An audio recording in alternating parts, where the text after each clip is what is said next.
Welcome to Faith and Fishing Live. The show will begin in 1 minute.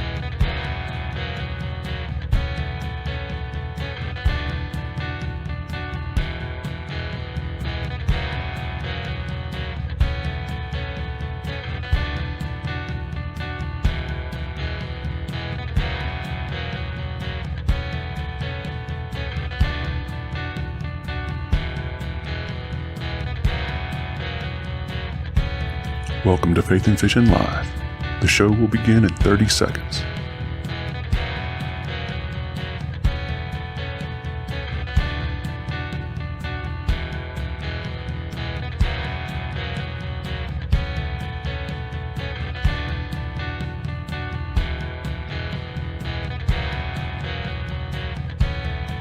Ten, 9, 8, 7, 6, 5, 4, 3, 2, 1.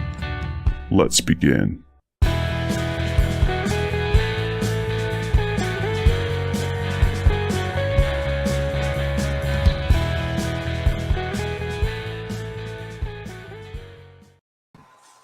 Hey y'all, welcome back to another episode of Faith and Fishing Live. Already getting called out in the comments by my mom. Finally, yes, we are running late, and I do apologize for that. But yeah, so we are going to we're going to have a really good episode tonight. We are going to be talking. We're going to be talking about some faith topics, some fishing topics, but most importantly, we're going to be announcing the winner of the 5,000 listener giveaway. You know, it's been a little bit of a long time for that, but I wanted to make sure everybody had a chance to jump in there. So we're giving away. Let's see, what do we have? We have a prize pack from Mr. B Lure Company. That's going to be an awesome prize pack. We have a couple gift cards from Jade's Jigs, and we're going to be giving away a t-shirt as well. So I'm going to go ahead and show y'all the merch store here. So we've got the Hey Y'all t-shirt with Faith and Fishing on the back. We've got the I don't worry about my problem here. I just fish. Just me being a good person priority. We've got all the logo stuff. So yeah, it's gonna be an awesome time. But before we jump into that, I want to introduce again with me. I've got Robert Randolph going to be joining me. So Robert, man, welcome again. Yeah, good to be here, man. I appreciate the invite. So looking forward to it. Absolutely, man. So last time we kind of gave you a quick time to introduce yourself, but we did not introduce your content. I wanted you to introduce Outdoors to Go. Sure, yeah. So I have a Instagram is Outdoors to Go. YouTube is Outdoors to Go. It's mainly my tournament fishing stuff, practice fishing. I started it kind of as Outdoors to Go, basically when you don't have time to get outside or maybe you're at work or, you just can't make the time to get out there. Outdoors to Go, you can click on something and that gets you out there a little bit through me. So that's what the name is. Basically, I fished the local Central Carolina kayak fishing trail, and there's some tournaments, quite a few tournaments from that on there. We fished the Hobie BOS, Toledo Bend is on there. I've got the video from the other two Hobies. I just haven't put it up yet. I got busy, run a lawn care business. So in the summertime, the time gets tight as far as my extra time. So it's a little bit easier to do the content in the fall, winter time, and then spring when the grass starts growing. It's kind of game on for work. So that slows my content creation down just a bit. There's also some LeConte Lodge trips on there. So me and my family, my wife, let's see, we've been together for 20 years, and I have an 18-year-old son, 16-year-old daughter, and a 14-year-old son. And for the last few years, we've gone to Mount LeConte, and it's a 7-mile hike up, and then you can stay at a lodge at the top. There's no electricity. It's like a one-room cabin, but it is a comfy bed to sleep in, and then the next day you can go back down 7 miles. So those trips are on there. We also a couple other fun trips. We did it's called the Virginia Creeper Trail, and it's I think that trail is 15 miles, and it's on an old railroad bed, and it's a downhill bike ride. So that was a ton of fun. We did that with another family that we go to church with.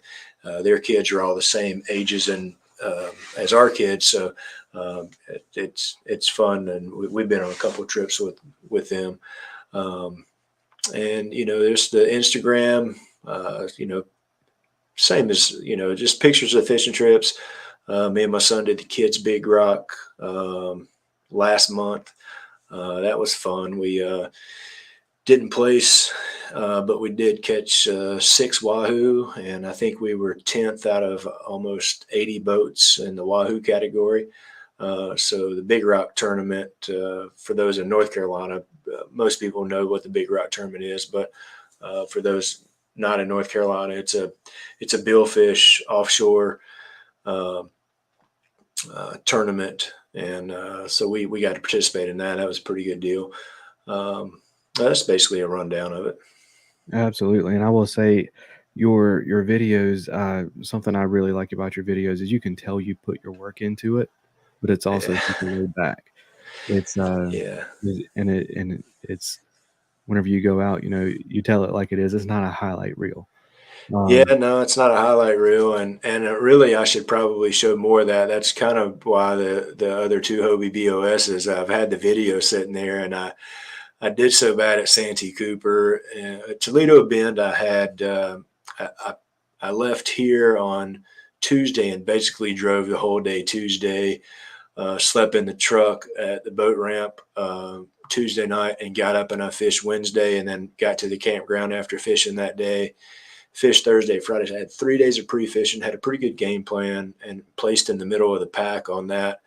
And then Santee Cooper, I didn't have enough. I didn't have time because the grass had already started growing, so I couldn't really get down there, even though that one was a lot closer. I only pre-fished on Friday, and I just never found anything. I caught a couple pre-fishing, but on tournament day, I don't even think I scored a fish. And so I came back home on Sunday just because I think my daughter was playing softball that weekend, so I was already out of it. And then the Susquehanna, same thing. I got into that off the waiting list and drove up. And as soon as I got like 20 miles, I think I may have already been like driving up the side of the river. It's like a 40-mile stretch you can fish on that. But my transmission started slipping. Went to the captain. I pre-fished that day and found a few fish, and but I went to the captain's meeting that night, and the transmission just got worse and worse. It was like a 25-mile trip to the captain's meeting from where I was staying at. And so I ended up fishing Saturday, but I left. I just stayed right where I was camping at. I went out of that ramp and came back just to keep from driving, and caught a couple of fish. But then the same thing, I decided to come back home and give myself an extra day. And I'm glad I did. The transmission ended up going out right before Washington, D.C. So I was stuck on the side of the road the rest of the day on Saturday. And then actually a guy that I used to go to church with, him and his son were camping not close by, but closer than anybody else. And they ended up coming to pick me up and giving me a ride back, and ended up, I've got the truck back, got it fixed now. So that was quite the weekend. But everything happens for a reason. So, kind of got to spend some time with Sean and his son Brody on the way back. So, that was a cool part of it. Absolutely. Yeah. I'm still waiting on my car to get fixed. I'm been in a bit of a. It's just been, the last time I went fishing was July 2nd. And so I pulled a muscle in my chest that kept me out for a while, and then I messed up my car, and I don't have a way to carry stuff out. So I'm itching. I'm sure. I am itching to get out there, but yeah, man. So let's go ahead and get the news out of the way. Let's go ahead and get this giveaway winner announced. So what I did over here was let me share this screen here. Oh, here we go. So over here, so we only had 4 entries. So we had Barry Lawrence, who he's got a podcast on YouTube along with Sandy Marks. It's called what is it? The real real life boys. Is that what it's called, Robert? Do you know? I think that's right. I've watched it a couple of times. Where they have it's an interview based podcast about faith, family, and fishing, and it is fantastic. I definitely encourage you to go check it out. But he said his favorite episode was Dr. Peter Ely so far. Shout out to Dr. Peter Ely. Houston White over on Facebook said that his favorite was Ramon Outdoors. MJ Outdoor Adventures on Instagram said Joey Doza from Jade's Jigs. And then ASAP Fishing, shout out to Aaron from ASAP Fishing.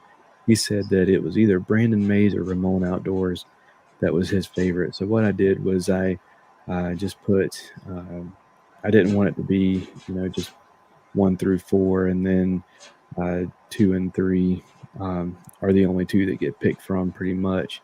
So I went down to 32. So I'm going to make this random number generator here from 1 to 32. I'm going to say generate, and it is 2. All right. So Houston White, if you are listening, you can go ahead and DM me with your information. So I will get everything sent to you. So again, that's going to be the prize pack from Mr. B Lure Company. We've got gift cards from Jay's Jigs, and you'll get to pick a T-shirt from the merch store.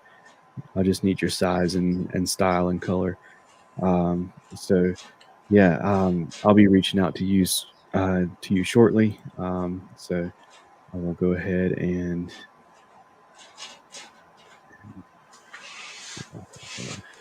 I'll just leave this up so that I don't have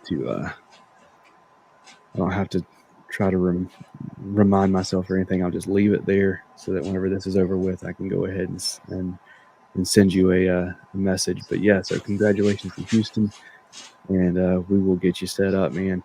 But yeah, so we had a couple topics that we wanted to kind of break open and talk about. First, I wanted to ask. So this is a question that we used to ask on mission trips a lot, to just kind of make sure that we were looking and trying to see him. And it goes along the lines of the same thing as a little while back we had Pete Rogers from the Christian Outdoors podcast on, and he talked about this, enjoying God every day. So he asked his kids, how did you enjoy God today? I'm going to ask, where have you seen God recently, man? Well, it's really like the story that I told about the transmission going out. Sean is probably not the first one that would have come to my mind on people to call to help me out, but he is very similar in his attitude and the way he approaches life to me. And after being on the side of the road for a while, I did get towed off the interstate to a parking area, and I was in a parking area that was right beside the interstate. And I didn't. My wife was with my daughter that weekend, and it was about 5 hours from where we're at in Raleigh to the other side of DC. And I didn't want to put her on the road with my daughter playing softball, and I didn't want I was afraid something would happen to her truck, and then we were both, stuck somewhere. And so Sean came to my mind as somebody, like, if I call Sean, he knows that if I'm calling him that I need some help. So I gave him a call, and he was like, "Oh yeah, well, it just so happens that me and Brody are camping, and we're in West Virginia," and they were about maybe 3.5 hours from where I was at. And he was like, "We were driving back home today anyway, and so we'll just come up there and drive the extra 3.5 hours, pick you up, and then go home." And and it led to a lot of some good conversation. It also led to another opportunity, work-wise, that I really feel like, all of this, everything happens for a reason. And the company that he works for is looking for some more help. And it may lead into something further where I can still do the lawn care stuff on the side, and get a job with his company. And sorry about that. So it's one of those things where it's something that is like, oh my gosh, I can't believe this is happening. I can't believe my transmission's going out. I'm sitting up here stuck on the side of the road. It's one of the worst feelings when your vehicle won't go and you are that far from home. I guess, by yourself, you can look at that two ways. I mean, I'm glad my family wasn't when I had to figure all that out. At least I guess I was by myself. And then for him and his son to be on a trip, not that far away, and to be able to swing over and pick me up and give me a ride home. And I always like hanging out with Sean, and Brody is his son, and have some good conversations, some fellowship on the 5-hour drive home. And then for that to, maybe something else just falls in my lap because of that. It's almost like, that door was opened for a reason. And so, we'll kind of see where that goes. But, kind of that whole thing, really made me think about, everything does happen for a reason. It's one of those fishing trip. That fishing trip, after the transmission went out, I was beating myself up. Oh, I shouldn't have done that. I shouldn't have went up here, And after I got done beating myself up, and my wife was like, "You're crazy.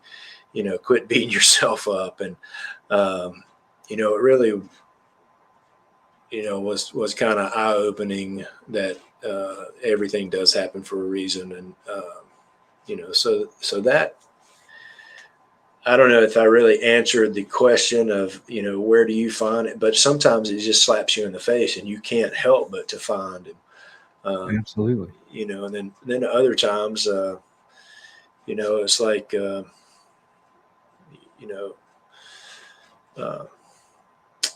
like the Witty Outdoors, it's how many sunrises and sunsets do you see?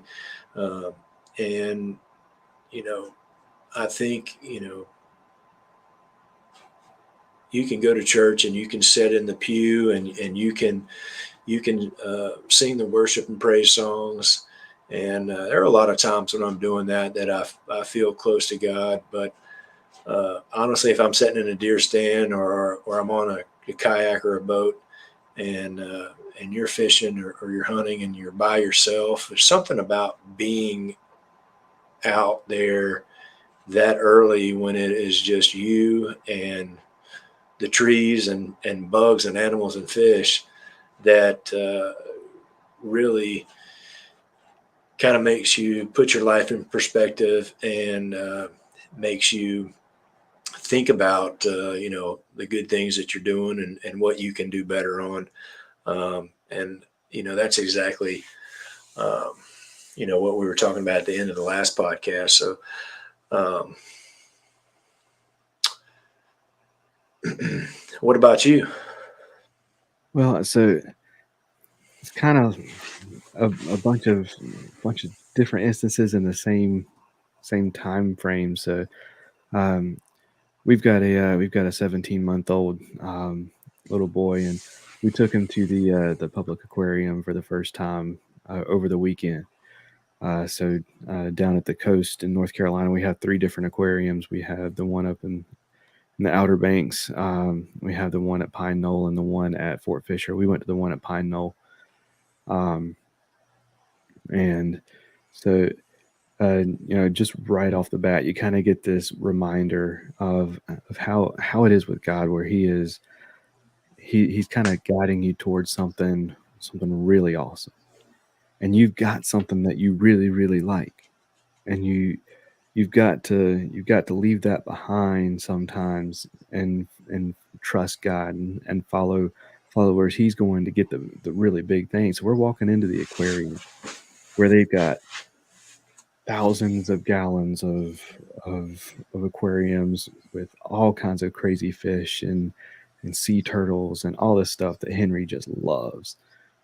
And on the bridge going into the aquarium, they have a bunch of little like fish silhouettes on the planks where they thank donators, and like in memory of, they give memorandums and stuff. And for the first, I'd say that the first 10 feet,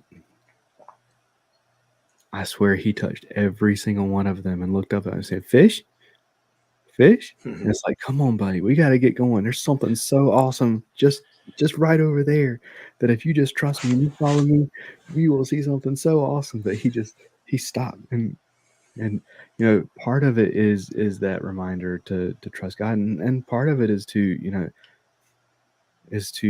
don't get so caught up in the destination that you um, don't enjoy the journey. Because I mean, he enjoyed every step of that bridge pointing to all the little fish, which is something that everybody else just walks right over, doesn't even look Yeah.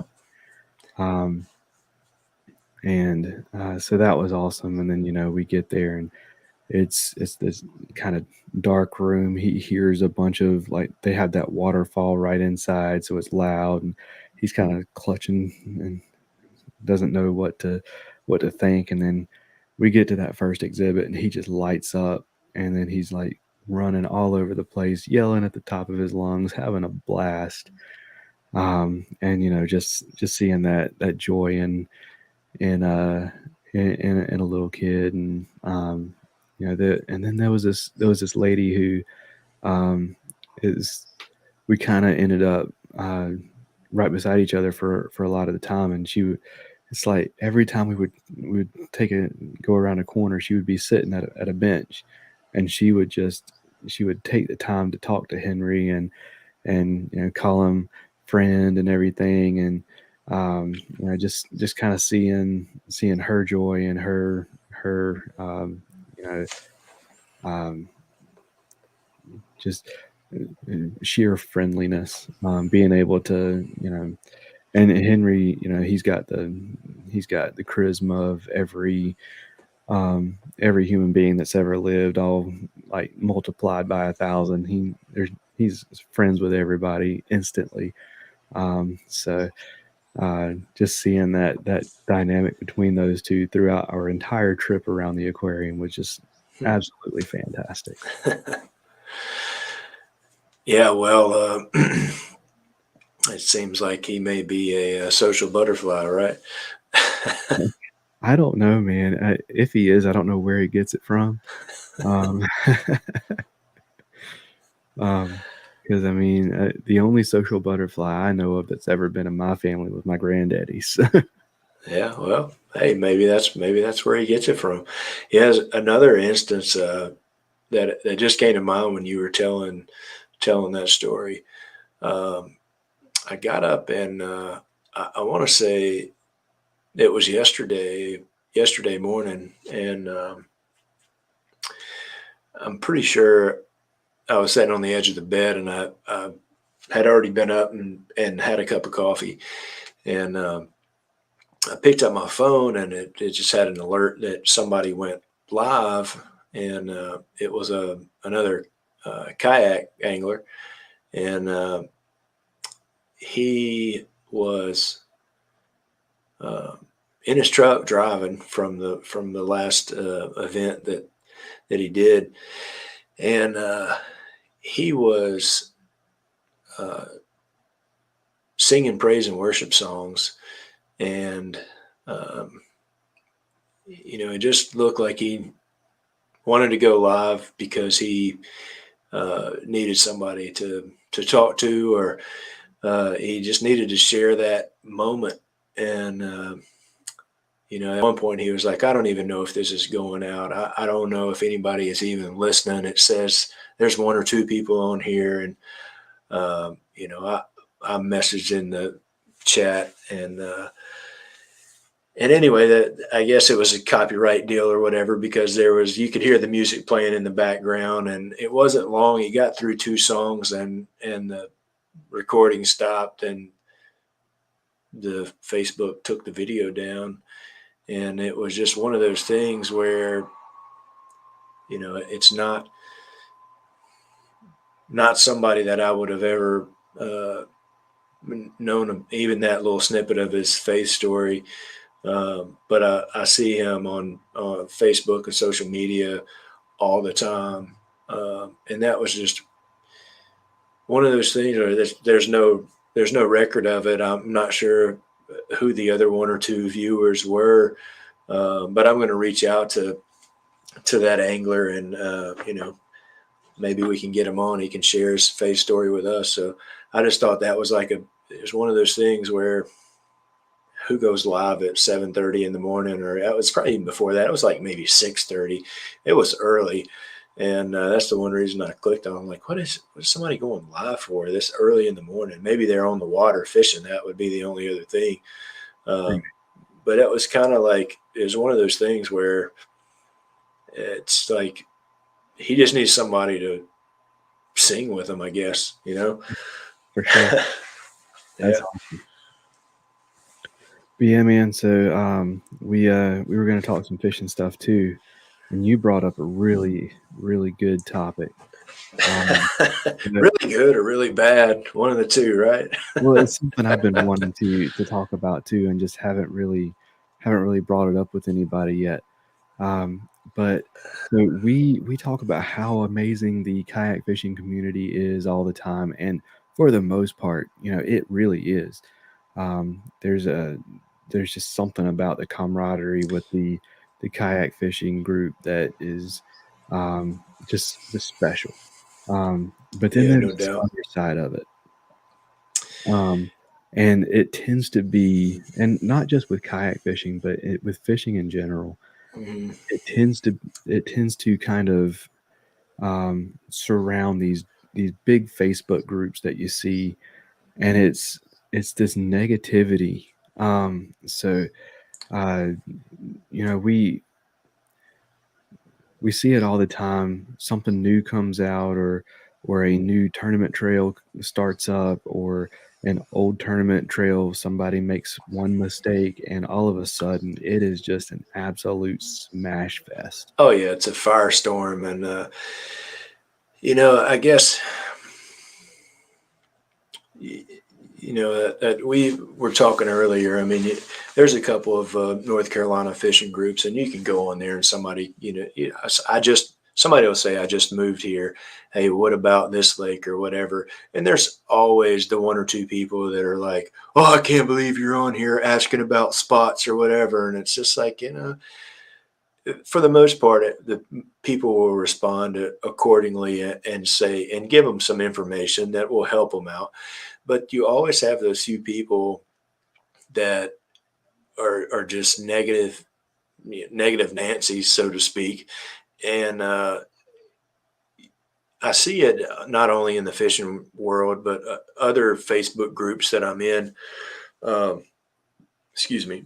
You'll see that as well. So I don't know if it's definitely not only a fishing world problem. It is, just all of these groups. It's so easy for people to sit behind the computer and, um, write things that they would not say. So I can say, and especially the three Hobie BOS events that I've been to, everybody that I've met um, has been extremely nice. It's all, it is all of what you would expect. It is all the good things. And honestly, I don't have anything negative to say about any of the experiences on those 3 trips that I did. And it's the same for our local stuff. The trails that are around here, um, the Carolina kayak angling, Central Carolina kayak fishing, Queen City. I've done some events with those guys. All 3 of those trails, everybody that does those, uh, I haven't had any negative experiences with any of them or any of the people. And I think, on the local level, and when you actually go to the events, um, I don't think you're going to get a lot of negativity. You do see people post some run-ins every once in a while, with other kayak anglers trying to beat somebody to a spot, or maybe taking a spot that an angler that is in the money, they're trying to, they don't want somebody to get on their spot. And if I'm in 150th place and this guy's in the top 10, you should let them have that spot. But there are instances where people have not done that. You'll see that sometimes, but for the So most part, let's talk about that for just a second. So you said sure. you should let somebody have that spot. Um, Yeah, no doubt. okay, so I'm going to play devil's advocate for just a second. All right.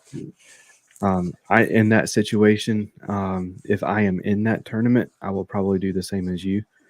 Um, and I will be like, you know what, I'm not in the money. You are. You go for it.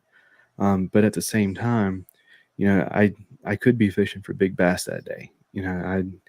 I Sure. may Yeah. not, I may not be in the money, but I might have a chance to catch a fish that's worth $300.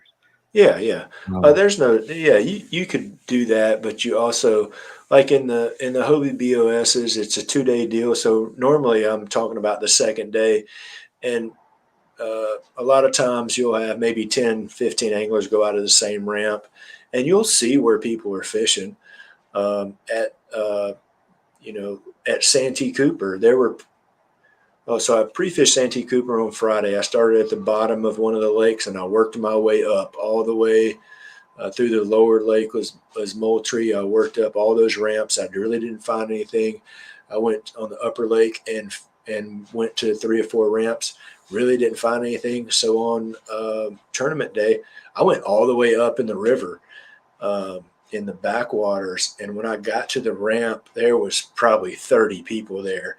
And it was all the people that you would expect that you knew were going to catch fish.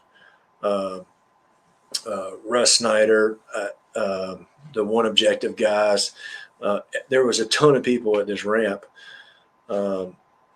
So you will see those people, and if they're in the money, if I'd have went there the second day, and you're not going to get on top of some of those people, because even if you say, hey, I'm still got a chance at big fish, yeah, you just got to find somewhere else to catch your big fish. But yeah, you can't really, if somebody's in the top 10 and they're going for that, and if you're in the top, if you're 20, if you're sitting at 20, and you're not going to go fish a spot that you didn't fish the day before, but you saw somebody else fish. That's not right either. But at the same time, if it's new water, or maybe you didn't fish that ramp and you just switch ramps, the main thing is to communicate with the other angler. And sometimes somebody may not know if that angler is in contention or not, but that's where it is, just talking like, hey man, where are you setting at, or where are you fishing at? A lot of times if you ask them where they're fishing at, they're going a totally different direction. And then if you both end up going towards the same place. If you're both in contention, you split it up and hope you don't cannibalize the fish in there. But, um, back to what we were talking about, though, the whole Facebook group deal and people, bashing, either other fishing groups or trails or this, that, or the other. It's something really that I think probably turned some people off to either some of the trails or, some of the events. And these guys and ladies that go around and do these events, um, on all these trails, even the local ones, they don't, a lot of times they don't deserve a lot of the stuff that's being thrown at them. I feel like, um, I mean, you take KFL, for example. Those guys catch a lot of flack. They've had some issues in recent weeks, but at the same time, man, you take these dudes that we fish with in our local clubs, the guys that are on the casters and the lunkers, man, you won't get a better set of guys than the guys that are on both of those teams. Absolutely. And I mean, it's just, you take the lunkers last week and I was sitting there just going in and out of the feed because I was at the softball field. So kind of in between the games, I was trying to watch some of that and keep up with the score. And, the lunkers came back and Dave Hart and Steve Perry, they got on a group of fish and they ended up pulling that out and they ended up beating a team that hadn't been beaten all year. Yeah. And, because of some drama and people, just people, a couple guys acting silly, like you shouldn't even act, that a lot of the spotlight got taken off of the good things that happen in that and the good people that are fishing it. And, and then you look at some of the Facebook groups and people are commenting and saying things that they don't have a clue of what happened.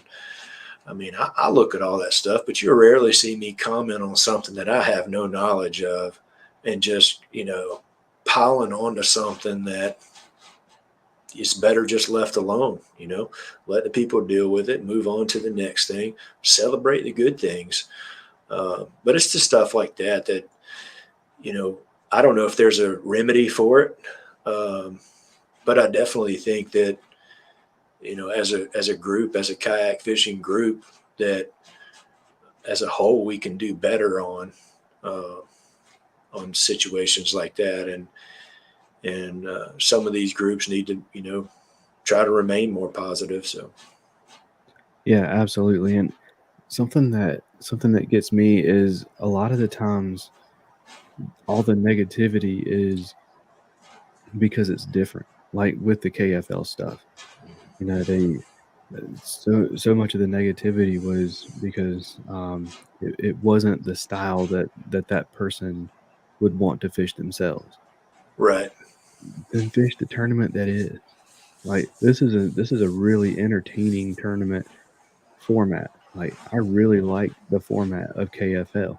Um, I mean, it's not going to be for me to fish just because I'm not going to be able to get that kind of time off and be Right. able to travel that way. But let the ones that can do it because I want to watch them. Like Yeah. that's a uh, really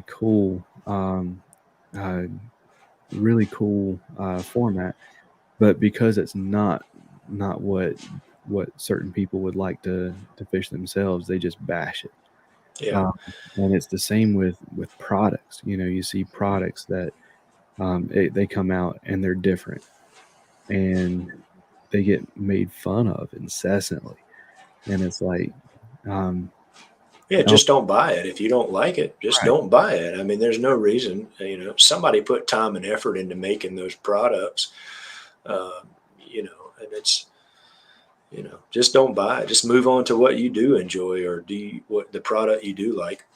absolutely. I'll be honest. I've run to the defense of of a couple of them. One in particular, he has been on this podcast talking about his product, and every time I see it on Facebook being shared, it's to make fun of it.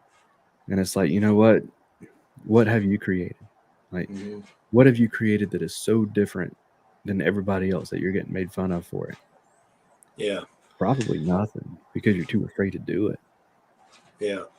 Yeah. And that's a lot of people that you see, commenting, are people that don't have anything better to do.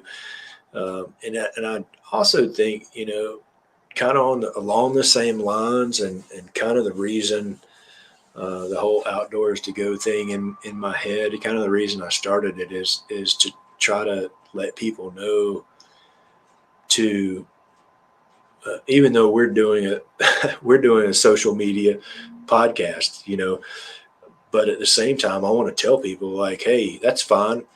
Like I cut grass all day long, so I listen to a ton of podcasts, and it helps me get better at things that I like to do, whether it's fishing or I listen to some cooking podcasts, some hunting podcasts.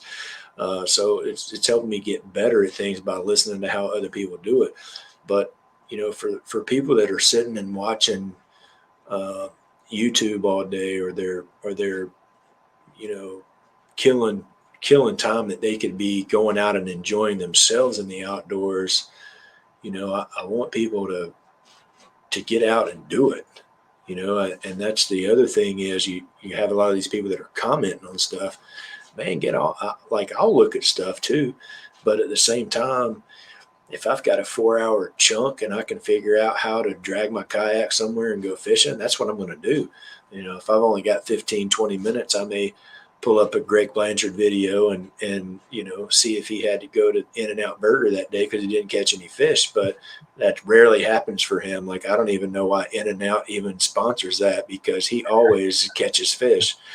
But that's the other thing. I want people to not get sucked into Facebook, Instagram, YouTube. Um, you know, yeah, use that format and that form of entertainment to a degree, but don't let that be your whole outdoors experience is through a screen. Go out and experience it yourself, and that's what all those creators would tell them too. Greg Absolutely. Greg Blanchard, he doesn't make those videos to he didn't start doing that to make money.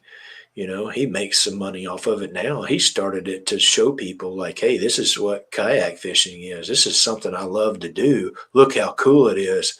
Now you go do it too. And I hope that's kind of what my stuff does too. If it's a tournament or whatever, it's like, man, I'm going to go and I'm going to have fun. I'm probably not ever going to win a huge tournament for sure. But at the same time, man, I sure have fun trying. And, that's what I want people to take away from that. So, Yeah. I don't know how to fix that, but it's definitely something, like I said, as a whole, I feel like we can get a lot better at as being positive and not trying to tear people down, through Yeah. social media. Spend time, building people up. Um, that's where we can really make a difference. I think we um, it's so much easier to pull people down than it is to pull others up. So if we can band together to pull people up instead of making one person struggle to stay up while they're constantly being pulled down. I think that's something that we can really strive for as a community. Because I mean, somebody comes in and their first experience with kayak fishing is they go and they buy themselves a cheap kayak just to get on the water, and they go in and they find a kayak fishing group that's the first one they click on, and they go in and they're excited. They share uh, their a picture of their new kayak, and they're excited, they're getting ready to get on the water, and they look and they get a whole bunch of laughing emojis and people saying, "Oh, that's such a terrible kayak, and you should always buy your second kayak first, and you don't know what you're doing because that's such a terrible kayak," and all that kind of stuff, man. Mhm. Odds are they're not that's going to be their last kayak. Well, yeah, and that may be the last time they share something in that group too. Yeah. And I really think that that's something as a whole. You know, at these Facebook groups, you really need to, like, I want this to grow. I want it to keep growing. I want all these tournaments to sell out. I don't care if it's Hobie BOS, KBF, Bass Nation.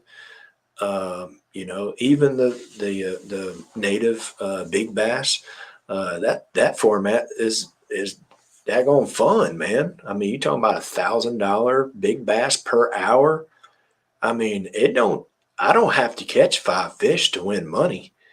You know what I mean? I mean, you hook one good 22-inch fish, man, you got a shot at $1,000 on that hour. And so all these formats and all these different things, the same with the KFL, man, I like getting on there and watching live kayak fishing. I'm pretty sure whether you like the format or not, I don't think anybody else is able to stream live kayak fishing at the moment. I'm pretty sure KFL is the only one doing that. So I like getting on there and seeing what those guys are doing. So I really think that whatever somebody's doing, as long as it's, not detrimental to the sport, which I don't feel like any of those things are, that we all need to be promoting it, whether or not you fish those or not. You definitely don't need to be taking shots at them. What does that do? I mean, what good does it do? It's like you said, is it going to discourage a new person from fishing? Let's just say people are taking shots at KBF. If that's the closest tournament to me, but I don't think it's a good trail because of all the things that people are saying, and I don't go fish it, and that could be somebody that could have went on to win some trail events. You never can tell. You listen to people's fishing stories, and some of these people that are winning 10 years ago, they weren't even fishing, Right. period. I'm talking about they weren't bank fishing. They weren't kayak fishing. They weren't boat fishing. Some of these people are like, yeah, I just picked up fishing and I got into this 7 or 8 years ago. And then I started doing this trail or that trail. Well, man, if somebody is on there bashing that trail and they didn't start doing it, so I just want to, we just need to be positive and promote everything. That doesn't mean that, you're going to go around and lift everybody up. It doesn't mean you're going to agree with everything. Right. And it doesn't mean you can't have an opinion about it.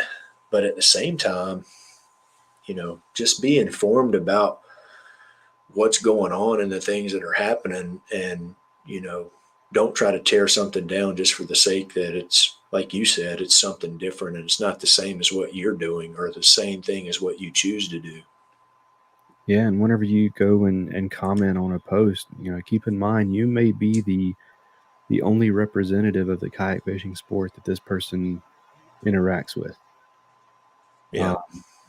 Or at least you may be the first and God forbid, as a result, be the only.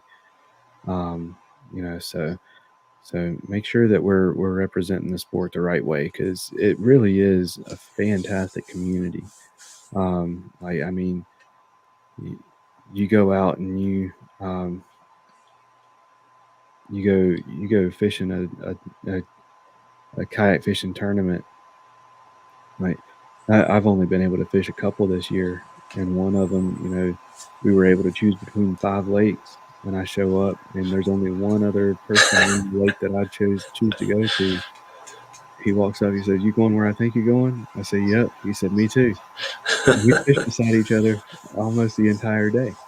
Yeah. And Well, that's something that we would have, like, in in other communities, that might not fly. Yes, But that's true. up at Yeah. a creek mouth at the exact same time, I was going to say, and I it's not knew gonna be I it's know not where you were at, and I started to go there too, but I was like, nah. I went to Wheeler, and then I watched the winter set out in the middle and catch a ton of fish, and I didn't catch a ton of fish, but my son, my 14-year-old rider, he did that tournament with me, and he was able to catch a fish, and we caught a few fish that day, but we had a good time. But we sat there and watched the guy right in the middle, and he was dragging a jig in the middle, like 20 feet of water, and he was flat wearing them out for the first 2 hours. That's awesome. I Yeah. would have loved to have been just somebody watching on Lake Raleigh to watch what's his name? Was it James that caught 92 inches fishing fishing Lake Raleigh for 8 hours. And for those listening who don't know, I think Lake Raleigh is like 60 acres. Maybe I don't even think it's that. It's pretty That small. that kid had his lure in every Yeah, inch of the water at some point or another, I bet. yeah, yeah. I like that format where we got to choose between those different lakes. Yeah, me too. It was a pretty good. And I know this week there's the Carolina, the East West, where you can choose between rivers, and hopefully that is able to be held this weekend. I know they're worried about some rain and some river levels getting up, so Right. um, yeah, that'll be interesting. The Shouldn't Yadkin be chain and the Neuse River. shouldn't be too bad. I mean, the water's been really low lately, so Yeah. it doesn't take much on the Neuse though. Mm. That's a fast river. Yeah. Hopefully they'll be able to do it. I think they were either saying they were just gonna watch it and see how it progressed throughout the week. So it didn't rain today, so that's a good thing. Funny story. My first time ever in a kayak for fishing purposes. So I had that little 10-foot Sun Dolphin Journey, and I took it. I was in Seven Springs, North Carolina, at the ramp and at the bridge there on the Neuse, and my plan was to paddle upstream and float downstream and Mm. fish. And so I have no clue what I'm doing. I go out there and I'm in a $250 $300 kayak and paddle combo. Yeah. I am North Carolina law says that the PFD has to be on the boat, but not necessarily on your person. So I had it strapped up at the front where I could never reach it if I needed it. Um, and I get out there and it's like paddling on a treadmill. I was gonna say that sun dolphin will walk side to side more than go forward. And I paddled with everything I had, and I was looking at the tree to my left, and it never It moved. wasn't moving. And so I said, you know what, God, like I'm gonna stop, and either you're gonna tell me where to go, or I'm gonna drop anchor and wait for somebody to tow me back. Um, Well, at and- least you didn't post that on some Facebook group and somebody bashed you for trying to use right, the sun dolphin. You might not be sitting here right now, right? that's right. But I stopped, and the current whipped me around, and I looked and I saw a little eddy to my right, and so I was able to steer over to that eddy and get turned around and paddle back right next to the shore, right back to the launch. I think I was on the water for a total of 15 minutes. And I called my dad and I said, "You ever get tired of being wrong?" Because he had told me that Yeah, day. He said, "You're gonna take it on the river." He said, "It's like flood stage 15 feet. There's no way. There's no way." yeah, Um, but yeah. Dads have a good way of doing that, being right. I might get to that point at some point, but we'll see. You will. All right, man. Well, I think that's I think we kind of hammered that point home a little bit. But yeah, man. So, did you have any final thoughts before we kind of hung up for the night? No, just I hope everybody takes the chances that they have and gets outside and does something. It may be only sitting on the front porch in the morning time for 10 minutes, or if you get a chance to go fishing or you get a chance to get out into the woods, get out there and do it, and don't live totally vicariously through YouTube and Instagram, even though that's good to look at when there's no way you can get out there and do it. But take those opportunities to get out there, because I guarantee you it'll get you closer to God and get you in a better place. So Absolutely. And I'm gonna ditto that, and I just want to say, take some time to be positive, and not just on Facebook, but in general. Be be encouraging. Be somebody who's going to lift somebody up, and you'll find that a lot of times ends up doing a lot more for you than it does for them. That there's a Todd Agnew song called "Love Your Neighbor," and he kind of talks about this. The first verse, he's talking about this guy standing on the side of the road asking for money, and he's grumbling, and he probably doesn't even live here. Probably has a house with a pool, what kind of thing. And he said, but love your neighbor doesn't ask me if I fully understand, doesn't ask if he's a working kind of man. And he's talking about God. He says, love your neighbor is a little about them, probably more about me, but it's a lot about you. And that's something we got to remember whenever we're out there. If we're loving our neighbor, yeah, we're being encouraging. We're lifting up. We're not going to make fun of them for being different. We're not going to, we're not going to be doing more harm than good. yeah, that's right. I had one other thing to share with you. See if you can see that. Oh man, those got there fast. Yeah, look at that. So Robert is, for those of you listening later on the podcast, Robert's holding up a Witty. Yeah, so that's a -1, and there's the flat side. Nice. Yeah. So that's one of the crankbaits from Witty Outdoors, who we interviewed on the podcast, and Yeah, that came out this week.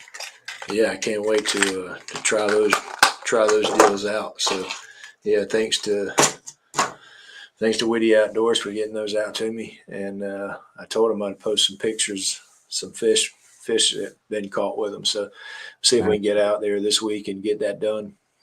I need to get some of those the flat sided before the winter time gets here. Oh yeah, I love the flat sided ones for sure. Absolutely, man. Well, I'm gonna go ahead and say let's end it there. So we will go ahead, and I will go ahead and say this episode is going to take the place of the weekly episode for next week.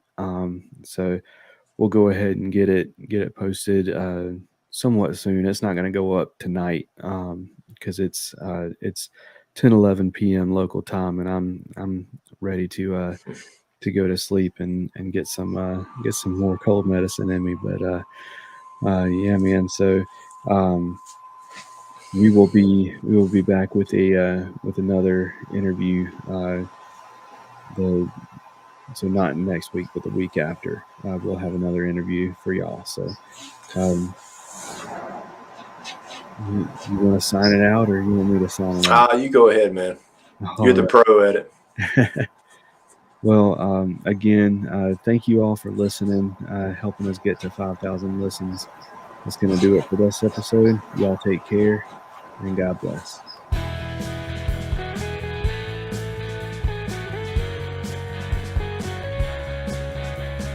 Thank you for listening to the Faith in Fishing podcast.